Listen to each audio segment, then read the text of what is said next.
जय श्री राम। आप सभी को मेरा नमस्ते। मैं स्मिता लवलेश तिवारी एक छोटा सा अनुभव आपके साथ शेयर करना चाहती हूँ।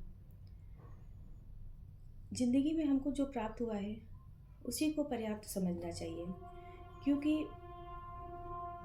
कभी कभी बहुत लालच बहुत हानिकारक होती है और जो है हमारे पास उसी में संतोष रखना चाहिए। किसी से लेने की उम्मीद नहीं रखनी चाहिए, बल्कि देने की उम्मीद रखिए। आप लेने की कभी आप किसी से उम्मीद मत रखिए। एक छोटा सा अनुभव मैं आपके साथ आज शेयर कर रही हूँ। एक दिन मैं ऑटो से जा रही थी, तो एक ऑटो वाला मिला। वो गुजरात में पहले ऑटो चलाता था, तो यहाँ आके वो प्रयागराज में ऑटो चलाने लगा। तो मैं उसके जब ऑटो में बैठी, एक लेडी भी बैठी थी मेरे साथ, तो वो मुझसे पहले बैठी थी। जब वो उतरी तो वो ऑटो वालों को 10 रुपये उतर कर देने लगी।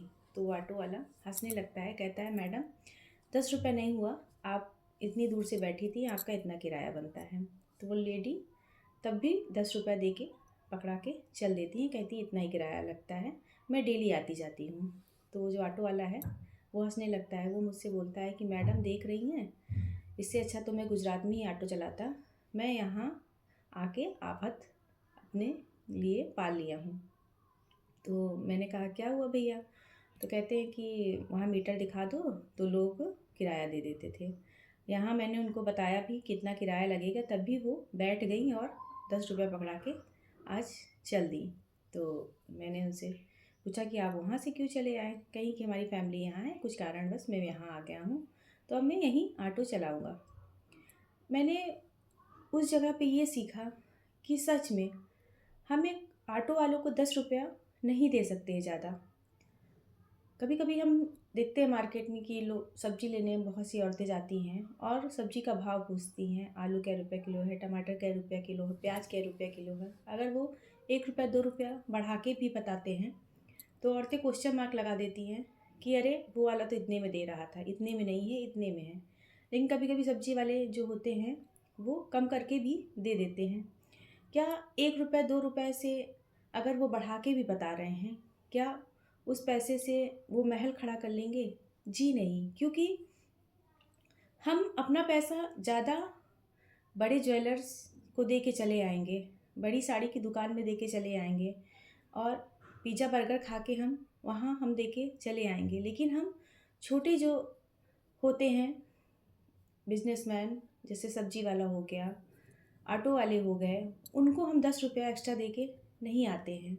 क्यों? क्योंकि ये एक हमारी ही नहीं, सबकी एक लिमिटेड सोच है कि किराया तो इतना है, डीजल का दाम इतना बड़ा है, पेट्रोल का दाम इतना बड़ा है, तो इतना किराया क्यों मांग रहे हो? लेकिन हम वहाँ क्वेश्चन नहीं कर पाते हैं। जो हमसे मेकिंग चार्ज ज़्यादा ले लेते हैं, जीएसटी लगा के इतना बता देते हैं, वो हमसे 1-2 हज़ार रुपया ज़्यादा भी ले लेते हैं, लेकिन हम वहाँ उनसे ये क्वेश्चन नहीं करते हैं। अगर हम क्वेश्चन करते भी हैं तो वो बोलते हैं कि हमारे दुकान का एक दाम है।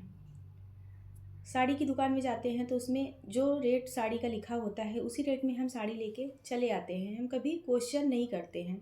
क्या हम जानते नहीं कि हमने उसको 1,000 रुपया 2,000 रुपया ज़्यादा दे के हम चले आए हैं? उसने इतना बताया लेकिन फिर भी हम लेके चले आते हैं, क्योंकि वो साड़ी हमको पसंद होती है, वो ज्वेलरी हमको पसंद आ जाती है। और 1 रुपया 2 रुपया हम सब्जी वाले को नहीं दे पाते हैं, वालों को नहीं दे पाते हैं।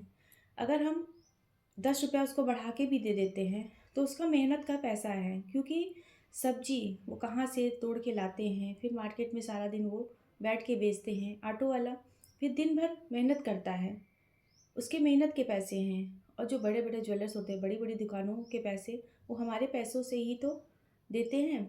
जो एसी लगी होती है, जो वर्कर होते हैं, वो हम जो 2,000 3,000 दे के चले आते हैं, उन्हीं से तो उनका खर्चा वो देते हैं। लेकिन हम गरीब की मदद नहीं कर पाते हैं कि हम 1-2 रुपया बढ़ाकर उसको दे के चले आएँ, और ये पैसा कहीं न कहीं किसी न किसी बहाना हमारे निकल भी जाता है। ये हमारी सोच है कि हम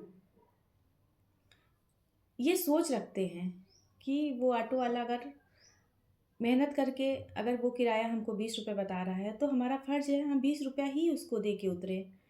नहीं तो आगे कहीं ना कहीं किसी न किसी रूप में वो पैसा आपका चला ही जाएगा। 20 रुपए की जगह आपका 20,000 भी चला जाएगा। अगर आपको मेरी बातें अच्छी लगती हों तो आप कमेंट ज़रूर करिएगा। जय श्री राम।